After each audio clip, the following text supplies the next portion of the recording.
She said, "I'm going on spring break. You're not invited." I said, "Have fun." While she was gone, I saw her texts. So I packed everything, hers and mine, and moved out. The lease was in my name, so I found a new tenant. She came home tanned and smiling. Her key didn't work. A stranger answered the door. "You must be the ex. Your boxes are in the garage." Hey viewers, before we move on to the video, please make sure to subscribe to the channel and hit the like button if you want to see more stories like this. Thanks. I think the exact moment I fell out of love with Jessica wasn't when she told me I wasn't invited. It was when she asked me to print her boarding pass for the trip she was taking to get away from me. We had been living together for 2 years. In that time, the dynamic had shifted so slowly I hadn't even noticed the weight of it until it was crushing me. I was 29, working 50 hours a week in project management, paying the rent, the utilities, the car insurance, and the grocery bill. Jessica was 25, working part-time as a social media consultant, which mostly meant scrolling TikTok and taking photos of lattes I paid for.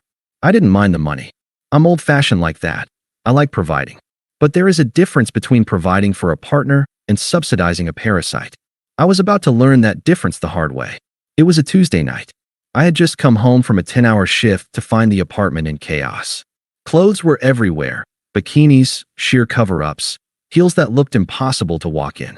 Jessica was in the bedroom, frantically stuffing things into a suitcase that I had bought her for her birthday. "Hey," I said, stepping over a pile of rejected outfits. "What's going on?" She didn't even look up. "Packing. Cabo. Thursday." I blinked, setting my keys on the dresser. "Cabo? We didn't talk about Cabo." She finally looked at me, rolling her eyes as if I were a slow child. "I told you, Mark. Sarah and the girls are going. It's a spring break thing. A hot girl summer preview. We need this." "Okay," I said, trying to keep my voice even. "And when were you planning on telling me? And am I going?" She laughed. It wasn't a nice laugh. It was the kind of laugh you give someone when they suggest something utterly ridiculous. "Mark, God, no. You're not invited," she said, turning back to the mirror to hold up a white dress that was more net than fabric. "It's a girls' trip. No boyfriends allowed. Besides, you'd just kill the vibe. You're always so serious. You'd probably want to go to bed at midnight and complain about the music. We're going to party." I stood there, feeling the heat rise in my chest. "I pay for this apartment, Jess. I pay for your car. I haven't taken a vacation in 3 years because I'm saving for a house for us.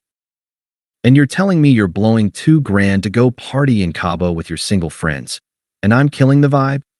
She spun around, her face twisting into that familiar mask of victimhood. "Oh, here we go? Throwing money in my face again. You know I'm building my brand, Mark. Networking is part of my job.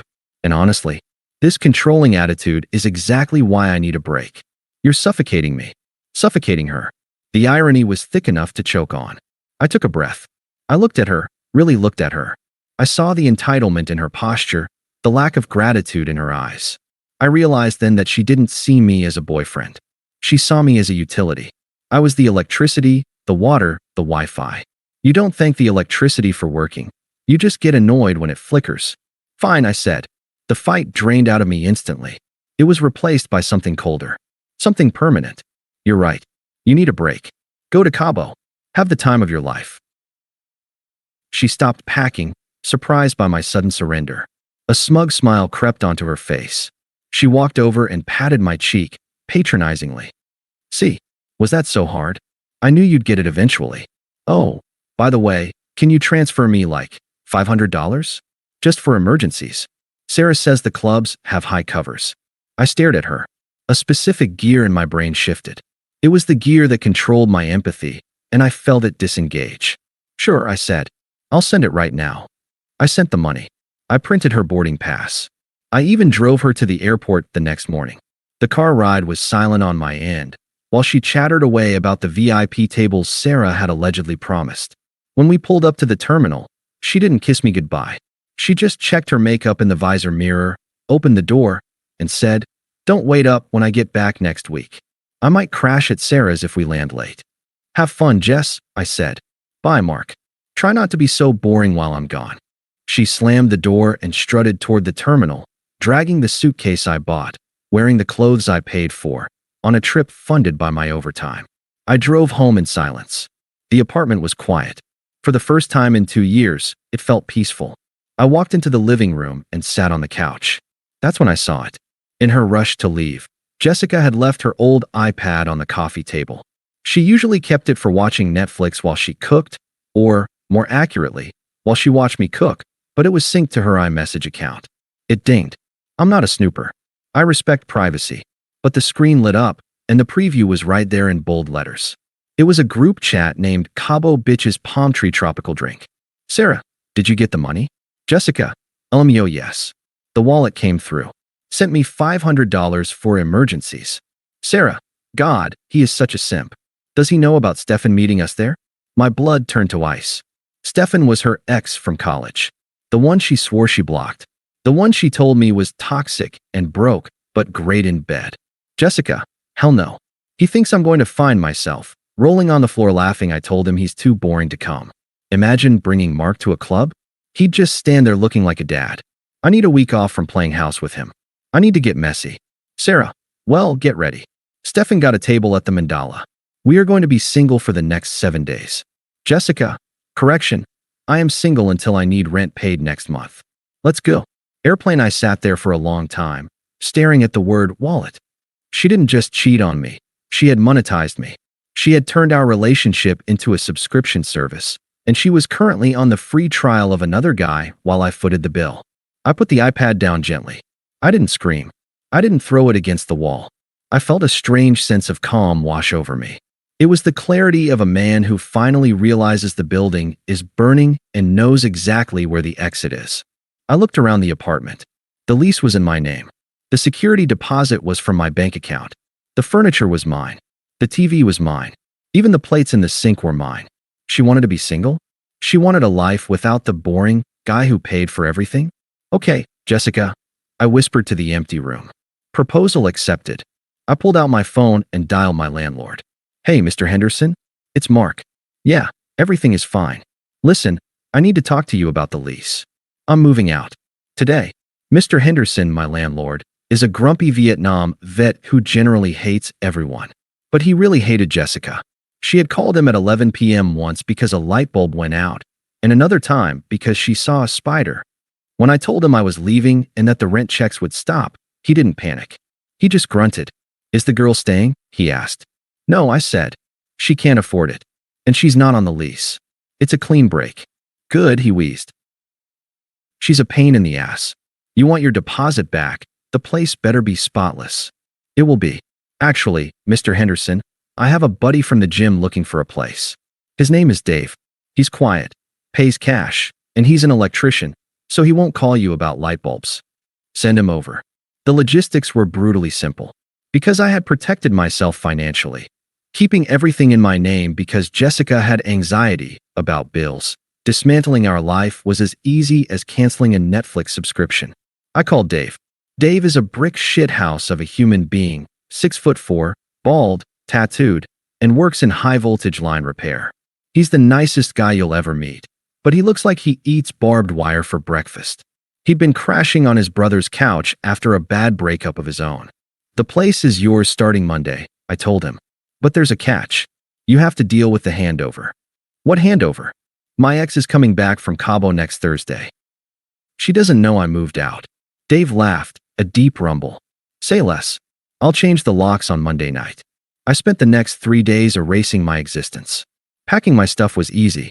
Packing her stuff required a level of detachment I didn't know I possessed. I didn't burn her clothes. I didn't cut the heels off her shoes. I didn't do anything that would make me the villain in court. I went to Home Depot and bought 20 heavy-duty cardboard boxes and a roll of black trash bags. I cleared out her closet. The designer dresses I bought her, folded once, then dropped into a box. Her makeup collection that took up the entire bathroom counter, swept into a plastic bin with a calm arm motion. Her shoes, tossed into trash bags. I labeled nothing. By Sunday night, the apartment was unrecognizable. My furniture was in a storage unit. The walls were patched and painted white. The carpets were steam cleaned. The fridge was empty, wiped down with bleach. The only thing left in the entire apartment was a single envelope on the kitchen counter for Dave, containing the garage remote and the mailbox key. I took her boxes, her entire life, and stacked them in the detached garage. It wasn't a climate-controlled garage. It was damp, dusty, and home to a few spiders. I piled them high, right next to where the oil stains were. I locked the garage door. I left the apartment key on the counter. As I walked out that front door for the last time, I didn't feel sad. I checked my phone. I had missed a call from Jessica. Then a text. Jessica, service is trash here. Miss you, babe. Transfer another $200? Sarah wants to get bottle service. Face blowing a kiss, I didn't reply. I got into my truck, blocked her on Venmo, blocked her on Cash App, and drove to my new life. I wasn't there to see it, but Dave filled me in later. The mental image is something I cherish to this day. It was Thursday afternoon. Jessica arrived in an Uber. She was tan, her hair was braided, and she was visibly hungover. She dragged her suitcase up the walkway, probably expecting me to be waiting at the door like a golden retriever to carry her bags. She got to the door. She dropped her bag. She fished her key out of her purse. She slid it into the lock. It went in, but it didn't turn. She jiggled it. Nothing. She pulled it out, blew on it, and tried again. Still nothing. She started pounding on the door. Mark, wake up. The lock is jammed. Mark. She was probably getting ready to call me and scream about how incompetent I was for letting the lock break while she was gone. Then, the deadbolt slid back with a heavy thunk. The door opened. Standing there wasn't me. It was Dave. He was wearing a grease-stained tank top, eating corn pops out of a mixing bowl, and he filled the entire door frame. Jessica froze. She took a step back, checking the apartment number. Who are you? Dave chewed slowly, swallowed, and looked her up and down. I'm Dave. Who are you? I live here, she snapped, her entitlement kicking in instantly. Where is Mark? What are you doing in my apartment? Your apartment? Dave chuckled. No, darling. This is my apartment. Signed the lease on Monday. Paid the deposit on Tuesday. Moved in yesterday. Jessica's face went pale beneath her tan. That's not possible. My stuff is here. My furniture. She tried to push past him. Dave didn't budge. He just leaned his arm against the doorframe, creating a solid wall of muscle. Ain't no furniture in here except my recliner and a TV. Place was empty when I got it. Empty. Her voice cracked. No, Mark wouldn't. Where's Mark? Mark. Dave scratched his beard. Oh, the previous tenant. Nice guy? Yeah, he mentioned you. He mentioned me? Yeah, Dave said, pointing a spoon toward the driveway. He said if a girl named Jessica showed up looking like she just spent a week partying on his dime, I should tell her to check the garage. The garage? Yup. He said your boxes are in there. I put a padlock on it, but the code is 1-2-3-4. You got about 2 hours to get your shit out of there before I leave for my shift. I'm locking the gate when I go, and I don't get back till morning. Dave started to close the door. Wait, she screamed, jamming her foot in the jamb. You can't do this. I live here. I have rights. You're not on the lease, lady, Dave said, his voice dropping an octave. And you're trespassing. Get your boxes and get off my porch. He slammed the door. My phone rang 3 minutes later. I was sitting on the balcony of my new place, a high-rise condo downtown that I had always wanted but Jessica said was too industrial. I was drinking a cold beer and watching the sunset. I looked at the caller ID. Jessica. I let it ring twice. Then I answered, voice calm, steady, professional. Hello. What the hell is going on? She was shrieking so loud I had to pull the phone away from my ear. Where are you? Who is this psycho in our apartment? Where's my stuff? I took a sip of beer. Hey, Jessica. Glad you made it back safely. Don't you hey Jessica me? Why is my key not working? Why is my stuff in the garage? Mark, this isn't funny. Fix this right now. There's nothing to fix, I said. I moved out. Just like you wanted. I didn't want you to move out. I went on vacation. No, I corrected her. You went on a singles trip. You told your friends in the group chat that you were free of the wallet for a week. You called me a simp. You laughed about me funding your time with Stefan. There was silence on the other end. Dead, heavy silence. The sound of someone realizing they didn't just burn a bridge, they nuked the island. Ah, you saw that. Her voice was small now, trembling. I saw it. I read every word. The wallet is closed, Jessica. The account is overdrawn. The lease was in my name, so I terminated it. The furniture was mine, so I took it. The only things in that garage are the things you bought with your own money. Which, from what I could tell, wasn't much. "Mark, please," she started crying now, the fake, panic-induced tears of someone facing consequences for the first time. "It was just talk. It was just a joke with the girls. I love you. You can't just leave me homeless." "You're not homeless," I said, my voice devoid of any sympathy. "You're just single. You wanted the lifestyle, Jess. You wanted to be independent and free. Congratulations. You made it. But I have nowhere to go." Sarah won't answer her phone. "My parents are in Ohio. Mark, please, come get me. I'll explain everything." "You have 2 hours before Dave locks the gate," I said. "I suggest you stop calling me and start calling a U-Haul. Goodbye, Jessica." I hung up. Then, I blocked the number. I sat there for another hour, watching the city lights come on, feeling a lightness in my chest I hadn't felt in years. I was alone, but for the first time in a long time, I wasn't lonely. I was free. I learned the details of the next 24 hours through a combination of Dave, a few mutual friends, and the sheer predictability of a narcissist collapsing. Dave told me that she spent the first hour crying on the curb, surrounded by her trash-bagged wardrobe. Eventually, she realized the damsel in distress act wasn't working on a 250-pound electrician who just wanted to watch ESPN. She called a generic moving company, but since it was after 5 p.m., they charged her an emergency premium. She had to put it on her own credit card, the one with the $2,000 limit that was already nearly maxed out from Cabo. She didn't go to a hotel. She went to Sarah's place. This was the part that gave me the most satisfaction. Sarah, the ringleader of the hot girl summer trip, lived in a studio apartment the size of a shoebox. She liked the idea of Jessica being single and fun, but she absolutely did not like the reality of Jessica being homeless and depressed on her love seat. The sisterhood lasted exactly 3 days. By Monday, Sarah had kicked her out. Apparently, Jessica was bringing down the vibe by crying about me constantly and eating all of Sarah's food. Then came the social media spiral. On Tuesday, Jessica tried the nuclear option. She posted a long, tearful Instagram story claiming I had abandoned her and thrown her on the street out of jealousy. She tried to paint me as abusive. It backfired spectacularly. See, people aren't stupid. Our mutual friends knew I paid for everything. They knew I drove a 2015 truck while she drove a leased Audi I made the payments on. When I stopped making those payments, the car was repossessed within 3 weeks. One of my buddies, Mike, replied to her post publicly. "Didn't you just post last week that you were free of the wallet and hooking up with Stefan in Cabo? Pretty sure Mark just gave you what you asked for." She deleted the post an hour later. And Stefan? The great in bed ex she cheated on me with? As soon as she texted him that she was single and needed a place to crash, he blocked her number. He was looking for a fun fling in Mexico, not a girlfriend with no job, no car, and 5 boxes of baggage. Without me as her safety net, Jessica's life didn't just stumble, it plummeted. She had no savings. Her credit score was abysmal because I wasn't there to fix it anymore. She couldn't afford an apartment in the city. 2 weeks after she returned from spring break, she had to move back in with her parents in Ohio. I heard her dad made her get a job as a shift manager at a retail chain. The party was over. 6 months later, I was standing in the lighting aisle of a Home Depot on a Saturday morning. Life was good. Actually, life was incredible.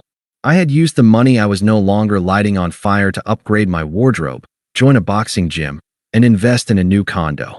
I was down 20 pounds, my skin was clear, and my bank account was growing. I wasn't alone. I was with Claire. Claire was everything Jessica wasn't. She was an architect, successful, grounded, and fiercely independent. We were looking at pendant lights for our kitchen, not because I was paying for it, but because we were splitting the renovation costs on a place we bought together. "What do you think of the matte black?" Claire asked, holding up a fixture. "Too modern." "It's perfect," I smiled. "Matches the..." I stopped. Coming down the aisle, pushing a cart with a broken wheel, was a woman who looked vaguely familiar. She was wearing sweatpants that were stained at the knee and a faded hoodie. Her roots had grown out, showing dark brown against the harsh, brassy blonde dye job that was months old. She looked tired, worn down. It took me a second to realize it was Jessica. She looked up and saw me. She froze. Her eyes went wide, scanning me from my new boots to the expensive watch on my wrist, and finally to Claire, who looked like $1,000,000 in simple jeans, and a blazer. Jessica dropped her hand from the cart. Mark, I didn't panic. My heart didn't even race. I just felt bored. Hello, Jessica, I said. My tone was polite, distant. The same tone I'd use for a cashier. She took a step forward, ignoring Claire completely. A desperate, fake smile plastered itself onto her face. Wow, you look amazing. I heard you stayed in the city. I did. I'm back for the weekend, she said quickly, the words tumbling out. Visiting Sarah? Well, trying to. She's being weird. Look, Mark, I've been thinking about you so much. Ohio is a nightmare. I've really grown a lot. I realized I was immature back then. I was just confused. She reached out, trying to touch my arm. I took a smooth step back, putting myself out of reach. I'm glad you're growing, Jessica, I said. Can we grab coffee? She asked, her voice pitching up, desperate. Just to talk? I feel like we never got closure. I made a mistake, Mark. A huge mistake. I miss us. I miss your cooking. I miss how safe you made me feel. Claire, bless her, didn't say a word. She just watched, eyebrow raised, sensing she didn't need to intervene. I looked at Jessica. I saw the manipulation. I saw the panic of a woman who had realized the grass wasn't greener, it was scorched earth. She didn't miss me. She missed the lifestyle I provided. She missed the wallet. We don't need closure, I said calmly. You closed the door when you got on that plane to Cabo. I just locked it behind you. But I can fix it, she pleaded, tears forming in her eyes. I'm sorry. I'll do anything. Please, Mark. Just one coffee. I looked at Claire. Ready to go? I think we're done here. Yep, Claire said, looping her arm through mine. I looked back at Jessica one last time. I didn't smile. I didn't frown. I just looked at her like she was a stranger. There's no us to fix, Jessica. You wanted a life where you didn't have to answer to me. You have it. Enjoy it. We turned our cart and walked away. Mark, she called out behind us, her voice cracking. Mark, please. I didn't look back. I didn't slow down. Who was that?